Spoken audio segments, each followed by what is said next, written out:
Hey y'all, hope you're doing well tonight. So, in tonight's message, I want to share with you some thoughts about God's intelligent design, and specifically with regards to how He creates new seasons in our life. And so, we're going to be looking at the parallels between our life and what we can observe in nature, and see how that intelligent design can be seen on the micro and the macro, on the um, small scale, large scale, and any which way you want to cut it. It's kind of like that program is there, that pattern is there. And so when you start to when you start on the journey of genuinely wanting to understand things in the spiritual realm, which typically happens for a lot of us when we go through a really challenging time in life, right? And so that creates this desire within us to want to learn and grow, and to cultivate a deeper spiritual awareness. And so that puts us on that path through the lens of spirituality, which again, a lot of us just suddenly develop a much greater interest in and desire for after we come out of those really hard times in life. You cultivate this incredible appreciation for how it all works, for the intelligent design at work in our life. And so I think it's natural, and we just read about this, I think I shared it as part of my last video. It's natural for us to want to make sense of hard things in life, to want to find meaning, like why we went through what we went through. But I think that it's more than just us literally grasping at straws, or whatever the term is. It's more than that. It's more than us just pulling,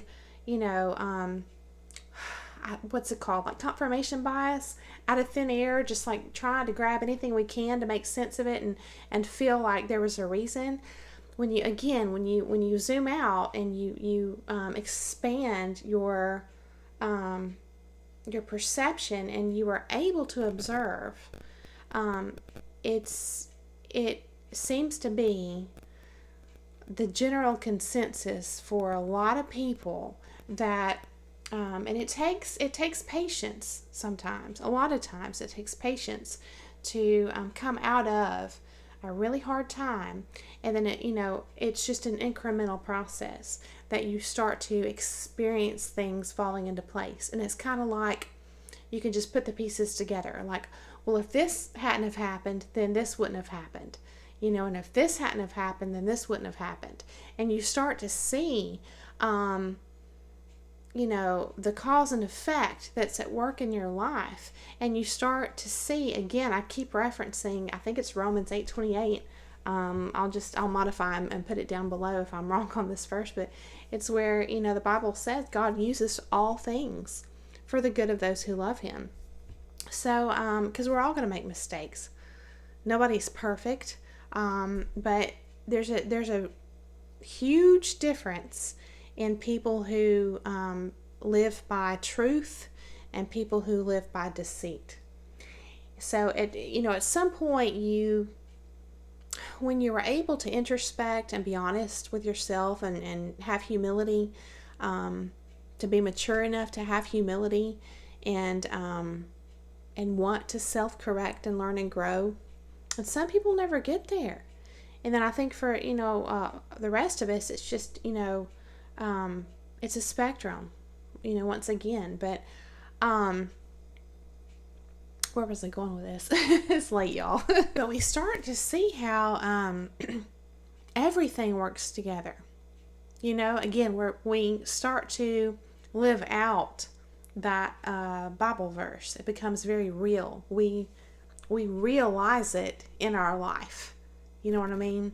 And so, all the things that have happened in our life, whether they were through our conscious intention, through mistakes, through just things that we did when we were largely unconscious, just, everything. You start to see that it all works together. And I think that's a great driving factor for for increasing our faith in the spiritual realm.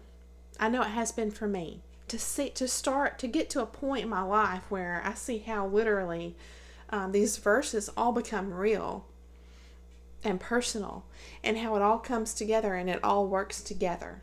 And so, but ultimately, we're going to talk about new seasons in our life, and how that's a part of the intelligent design, right?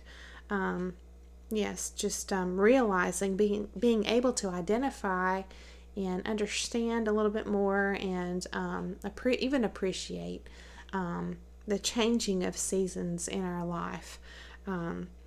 So, and I want to mention here too, I believe that I believe there's another layer to the wheat and tares parable in the Bible. I believe that it's a personal thing as well. That's not to approach it from the black and white thinking perspective and say that it's not ever going to be like a prophecy, like something actual to come. I'm not saying that's not true. I'm just saying that, again, I feel like truth is layered. It's, I think you might call it fractal. It's like everywhere you look, it's truth is there, and when you're able to have those eyes to see, you see it. And then you have your life, after so many different experiences and your genuine desire to understand it, you see how this is true, that truth is truth at all levels, essentially, right? So, all right. So, yes, I will be using some Bible verses from the Christian Bible. I hope that you can still find some value in the message, even if you aren't a religious person. I hope that you're still able to see the meaning of what I'm trying to share, because again, it's always my intention to get the wheels turning for you and to inspire you, to encourage you, and just to give you some things to think about, to marinate on. So John chapter 15 in the Bible, it's where Jesus is saying, I am the true vine, right? The true vine. And my Father is the husbandman. Okay?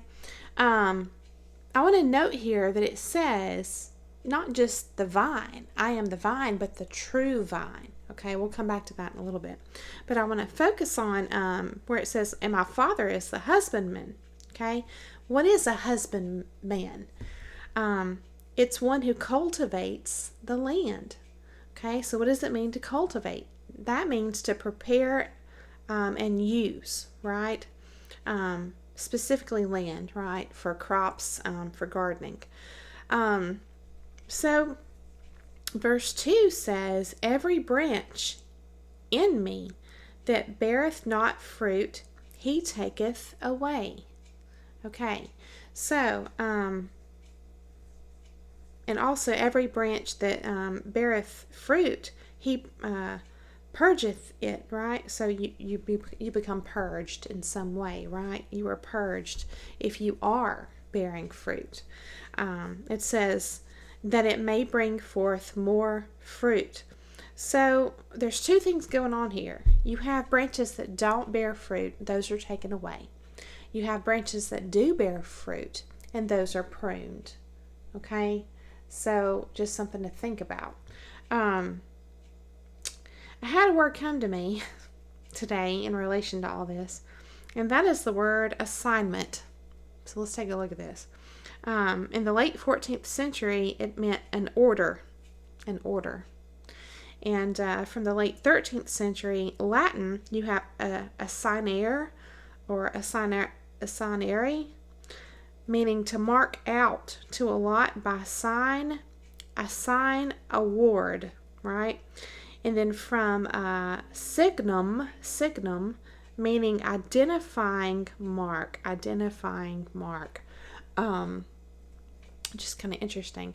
And then it says, furthermore, down on the online etymology dictionary, looking at the term assignment, it says its original use was in legal transfers of personal property.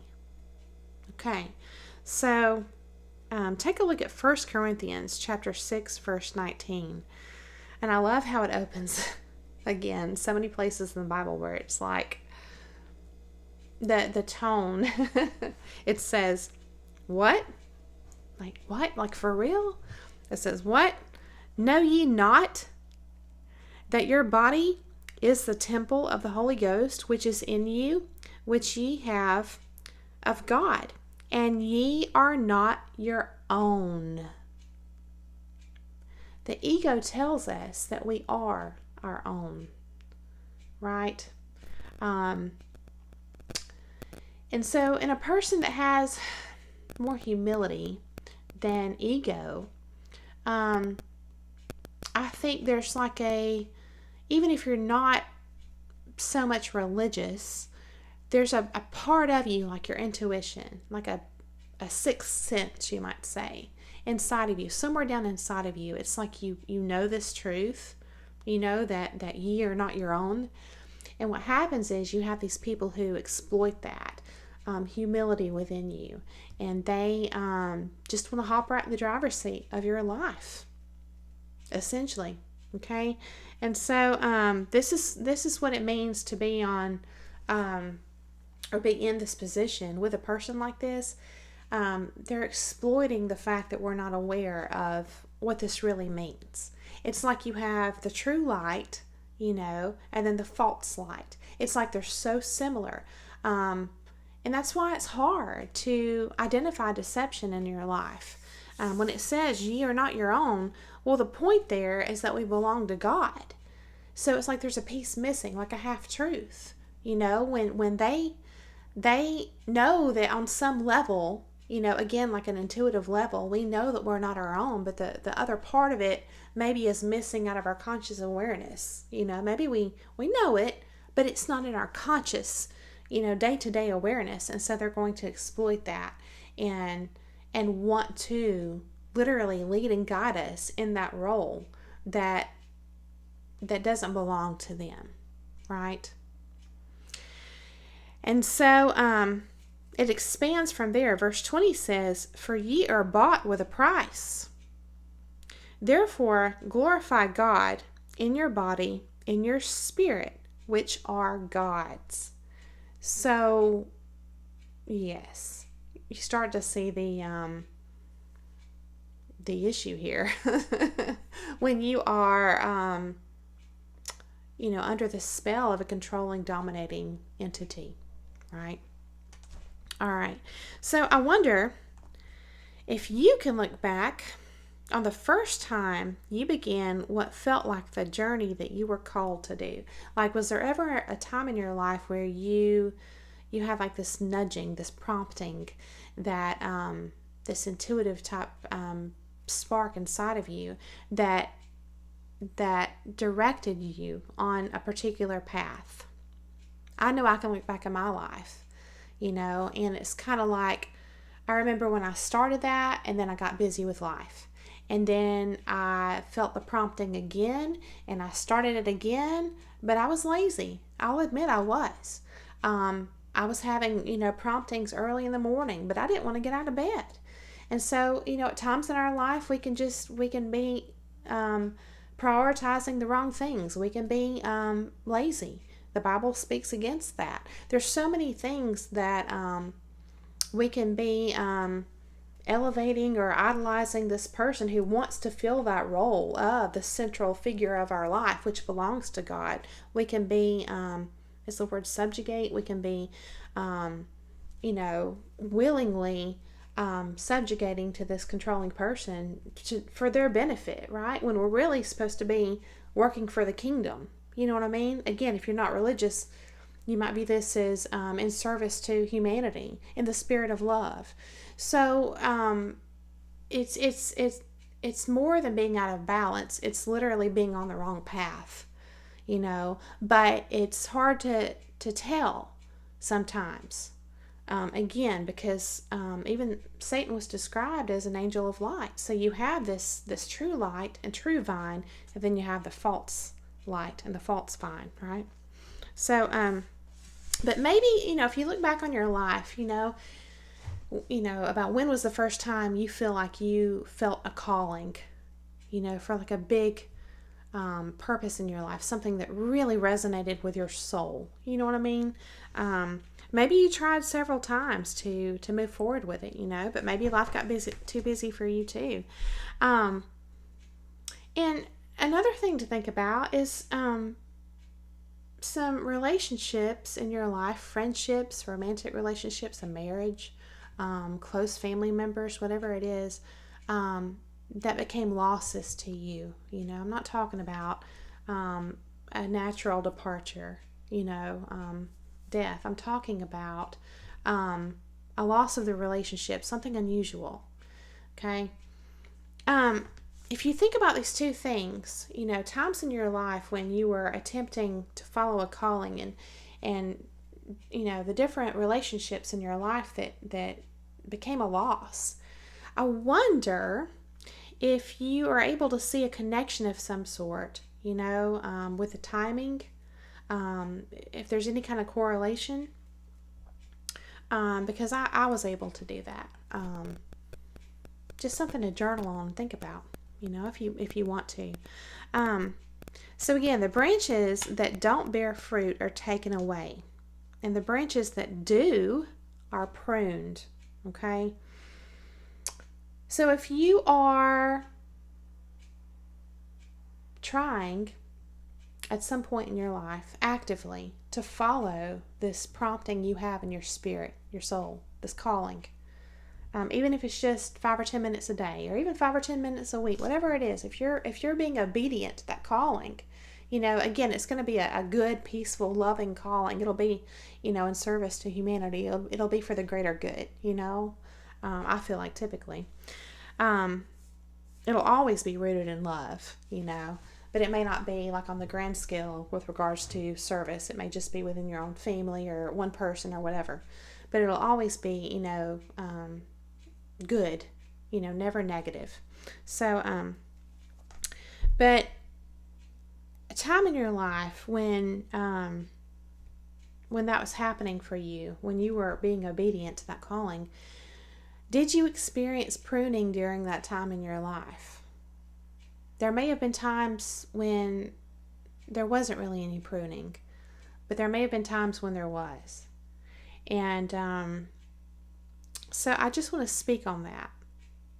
If you find a relation there, a connection there, I just want to acknowledge that when you are going through the pruning process, it absolutely feels like destruction in your life. But it's actually the creation process. And it can feel, again, just very destructive, like a nightmare, just very difficult to bear. But, remember the Bible says that, we won't be given anything that we can't endure. We will be given the strength equivalent to, come through this, right? So I think especially if we are abiding and in alignment as we should be in our mind, body, and spirit, I think that's a big part of it. But this this is like the clearest message, like for me personally. So I had to share with you all. It's kind of like if you're not bearing fruit, if you're just kind of existing, right? Which is what happens to you. I mean, I'm not talking about if you're not working, you're just being a bum. I'm not talking about that. I'm talking about living in like this zombie-like state. Okay, I'm talking about where you've somehow slipped into a fog where you no longer have any authority over your own life because you've just handed that over to someone who is exploiting you and making all the decisions for you in your life, right? For their benefit. I'm talking about when you get to that kind of state, it really is kind of like you're existing. Even if you are being fruitful, there's a difference in being fruitful for this person and serving this selfish person ultimately. And there's a difference in that and in serving with intention, consciously, via your calling and your purpose. There's a difference.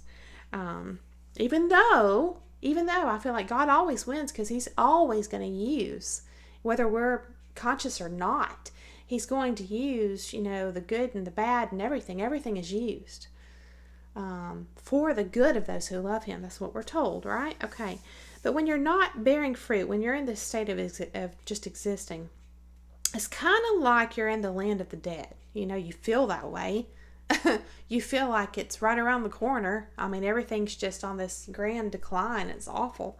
And it's again, there's no blame in this statement, but and there may even be seasons in your life when you're not bearing fruit because you just don't know. You're just largely unconscious. Or maybe it's just not the season of your calling, and maybe you haven't received a calling or a prompting, a spiritual prompting yet. You know what I mean? But at some point, we start to wake up. Okay? Let me share with you Hebrews chapter 10, verse 26 says, "For if we sin willfully, after that we have received the knowledge of truth, there remaineth no more sacrifice for sins." So this is a big deal. In other words, if you know what you're doing, if you know the truth, and you're still choosing deceit, a life of deceit, a life that's not in alignment with truth, then there's no excuse. God's saying that I have no excuse for you anymore. I can't, amend that. That's your choice now. So, there are those who, for various reasons, don't bear fruit, and again, nobody's perfect. It's not about that. It's about obedience, okay? But then there are those of us who truly try to bear fruit. We really do. And we strive for that conscious awareness. So if you have attempted to follow your calling, rooted in selflessness and service and charity, but there are things in the way and people in the way, this is basically explaining that your life is going to be pruned. It's going to be pruned. If you're trying to be of service in that manner, it's kind of like, why would we be shocked when certain things fall apart? You know what I mean? Deteriorate, dissolve, go away, whatever. Why? It's kind of like we are shocked, but why?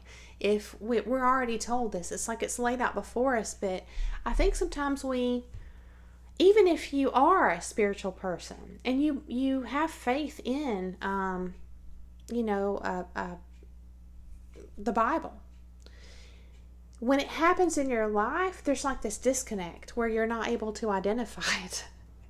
And so if you are able to identify it, it's, I feel like, going to save you a whole lot more heartache than if you're not able to identify it, or you thought it was a fairy tale all along, or whatever it is. And so that's why it's important, I feel like, especially if you are a spiritual person, to make sure that we pass this information down to our younger generation so that they'll be prepared spiritually. We prepare them in school, for a job and to make money and pay bills, but do we prepare their spirit and their soul to expect these hard times and to understand that they have a higher purpose? Imagine the heartache that we can save young people if we explain to them that hey, this is going to feel really bad. When you're pruned in your life, it's likely that you're doing something good, actually, because you're bearing fruit. But yet it's going to feel bad when these things are cut from your life. And these things that are not bearing fruit, that are close to you and in your life, when they're taken away, that's going to suck. You know what I mean? if we can teach them to expect that, then it's going to help them to ride through that tough time in their life. See, it's gifting them with spiritual steadfastness. Is that even a word? Again, it's late, y'all. I don't know. But you get the point. So, and I don't think it's just our external life, the people and our circumstances. I think all that gets pruned. But it's also, it's a big storm that you're in the middle of, when there's all this rearranging going on in your life. It's also within your mind and heart. These old paradigms are being just broken apart and shattered. It's bad habits, being, broken. It's everything. It's everything. So again, the only way that this makes sense, like for me, is to understand our true purpose is to be a vessel. Our true purpose is not to self-serve and live from ego. It's to be a vessel and to be of service. So, but we were never meant to be alone. We are meant to be united in the spirit of love, experiencing this wild ride, right, called life, together. It really comes back to that parable of the wheat and the tares, right? It's like the unfruitful branches, literally, in agriculture, can impede and inhibit the healthy vines from producing. It's like no wonder we felt stuck when we were cut off from truth, when we were enmeshed in deceit, because of a lot of things. But that's a whole nother huge tangent that could be its own video, right? But it just kind of makes sense. It's like, no wonder we felt stuck. No wonder we were, wilting, essentially. It's not a good place to be in. It's not. And the more, we're cut off again from the vine of truth, things are only going to get worse for us. And I've experienced this firsthand, physically, mentally, spiritually. It all is on the decline. It all is like slowly deteriorating. And so it's kind of like, you might even say truth is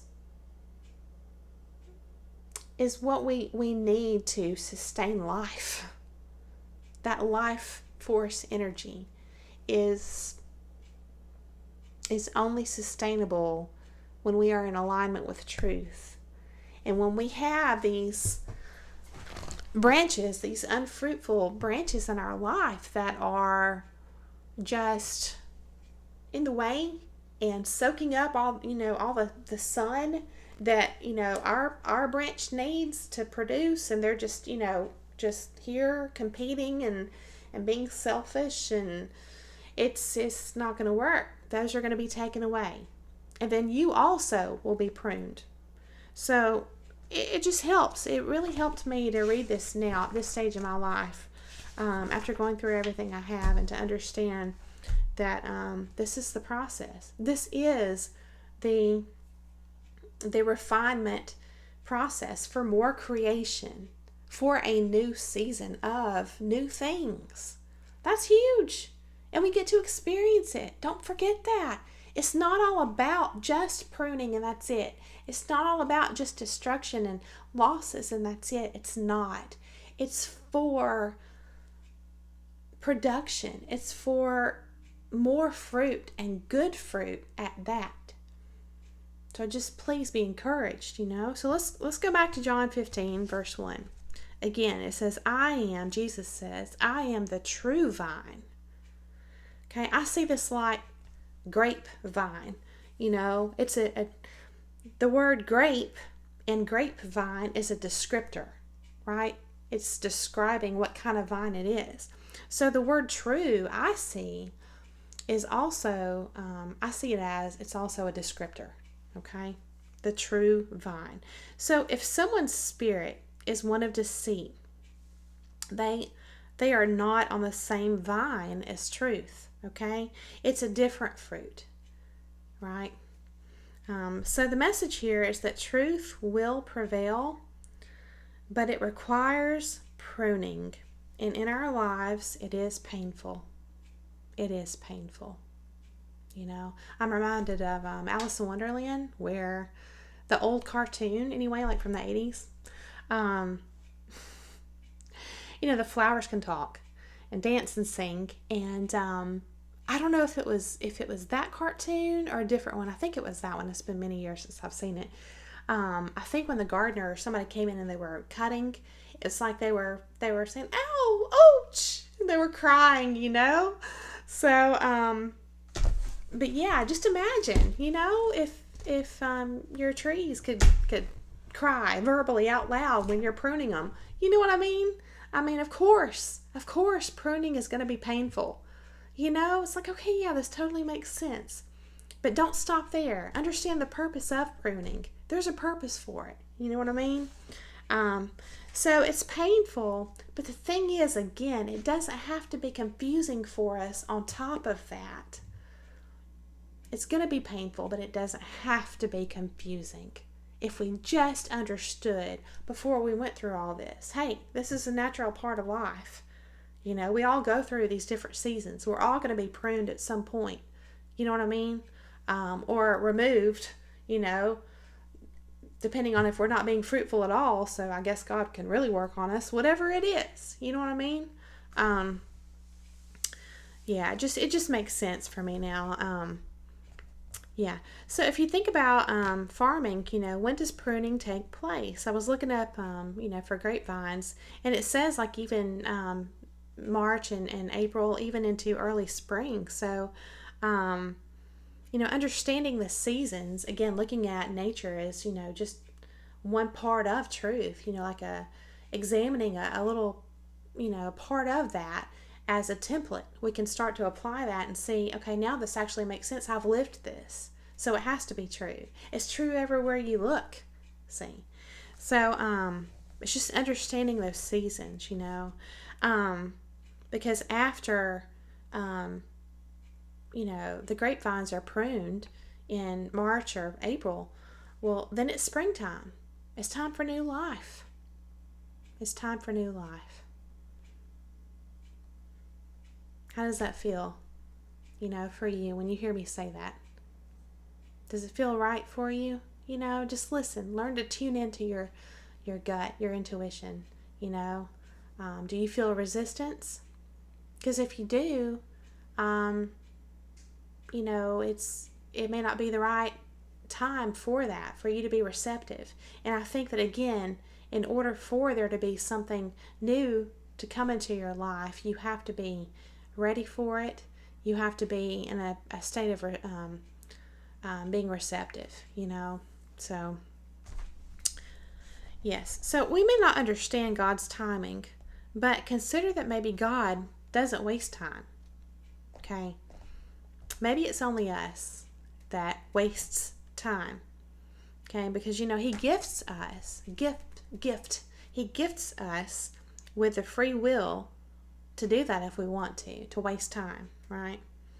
And if you think about free will, it can destroy us, like our life, literally, depending on really bad decisions. It can destroy our life, to some degree, at least. Or our free will can be the champion for our life. It can serve us well and others well and be fruitful. So free will is the part that we can really learn to, what's the word I want to use? It's kind of like we were gifted with that, and we don't really understand. I think a lot of times when we're immature spiritually, we don't understand the power that comes along with it until we've made, so many mistakes. So, but, yes. Oh, and again, we can't avoid mistakes. We just can't. But even when we do make mistakes and poor choices, God is so good. He still gives us a gift, right? He gifts us with lessons and wisdom. And what does that lead to? it leads to growth. Again, it's the pruning process. You made a mistake. It's like maybe, we were a part of that pruning process, ourselves. And so we're going to grow. We're going to grow from it. But yes, so I personally don't believe that any time is wasted. I think that it's all used. Yeah. And again, we're like the grapevines. We are pruned in order to grow and to produce good fruit. So I was thinking about the Garden of Eden through the lens of symbolism and metaphor. And there's a term from southern Arabia. It's Akkadian. It's called Edinu. Edinnu, meaning plain. Plain. When you look up plain as a noun, it's a flat, level ground, perfect for farming and gardening. But plain as an adjective, one of the definitions was free from obstruction. And I thought, yeah, that totally makes sense, free from obstruction. And if you think about that through the lens of the story of the Garden of Eden, it kind of, if you relate that to everything we're talking about, in the process of pruning and bearing fruit in our life, it's just and how in the story there are barriers with the Garden of Eden. So it's just, again, something to journal on. I just invite you to explore that further if you have interest. With those little nuggets that I shared with you all, right? So plain is an adjective, free from obstruction. The Bible says, Jesus says, I came to bring not peace, but a sword. And I feel like the sword is there to divide, not us so much, but because, again, we're not at war spiritually with each other. It's not flesh, right? But of the principalities and principles, right? So I feel like the sword is to divide truth from deceit, right? And so again, there's the choice, which was mentioned in Hebrews chapter 10:26. Those who willfully, have received the knowledge of the truth, but they remain. They continue to sin willfully, right? So that, I feel like that's where that sword dividing the deception from truth, if a person is going to choose to continue to ignore, truth and live a life of deceit, that's where you get the wheat and the tares, So, yeah. But understanding that the primary goal in life was never intended as comfort and contentment, it's something to think about. I'm going to expand on this, Sometimes comfort and contentment are our obstructions to the garden, okay? And sometimes obstructions in our life are not so pleasant. Sometimes they are. And we actually can be addicted to a life of complacency and not producing fruit because we're so comfortable, But if we view our primary purpose as one of service in the spirit of love, then things like comfort and contentment will be a byproduct. Let me share with you. Matthew chapter 6 verse 33 says, "But seek ye first the kingdom of God and his righteousness, and all these things shall be added unto you." So if we are obedient to service, which is sacrificial, it takes effort and time. You're investing yourself in into service. So think of it this way.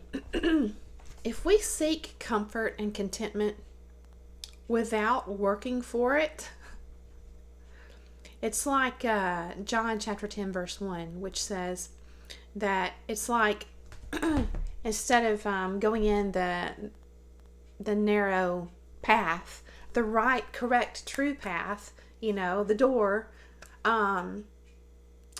it's, if you try to go in any other way, then you're like a thief or a robber. So it's kind of like, why should we expect um, to be at the place in our life where we feel like